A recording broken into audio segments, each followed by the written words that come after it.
Hello guys, welcome to 100% facts. అన్ని నిజాలు మాట్లాడతాం, నిర్భయంగా మాట్లాడతాం. ఈరోజైతే మనతో ఇంటర్వ్యూకి ఆయన మీకు తెలిసే ఉంటుంది అన్న. నేను మీకు చాలా పెద్ద ఫ్యాన్ అన్న. Thank you. ఇది వెరీ బ్యూటిఫుల్ జర్నీ అన్న. జర్నీ సినిమాలో కూడా మంచి క్యారెక్టర్ పడింది కదా. జర్నీ నేను కాదండి. ఓ సారీ స్క్రిప్ట్ మారిపోయింది అన్న. కలర్స్తో ప్రయాణాన్ని స్టార్ట్ కలర్స్ కాదండి, కలర్ ఫోటో.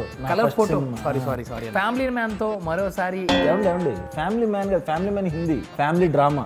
సారీ మా వాళ్ళు ట్విట్టర్ నుంచి ఇన్ఫర్మేషన్ తీసుకున్నారు. ట్విట్టర్లో చిన్న చిన్న మిస్టేక్స్ ఉంటాయి కదా. సారీ. మరైతే రైటర్ పద్మనాభం అంబాజీపేట మ్యారేజ్ బ్యూరోతో వరుస విజయాలు అందుకొని దూసుకునే ర్యాకెట్ లా writer Padmabhushan Ambajipeta marriage band.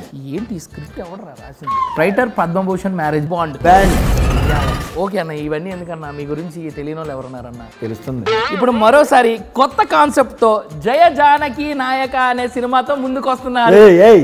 ఈ సినిమా ఆల్రెడీ వచ్చేసింది. రీమేకా? జయ జానకి నాయక. జై జనక నాయక కాదు, జనక అయితే జనక అయితే గనక. ఆ టైటిల్ అర్థం ఏంటన్నా? జనక అంటే నాన్న, అంటే నాన్న అయితే గనక. అక్టోబర్ 12న వస్తుంది.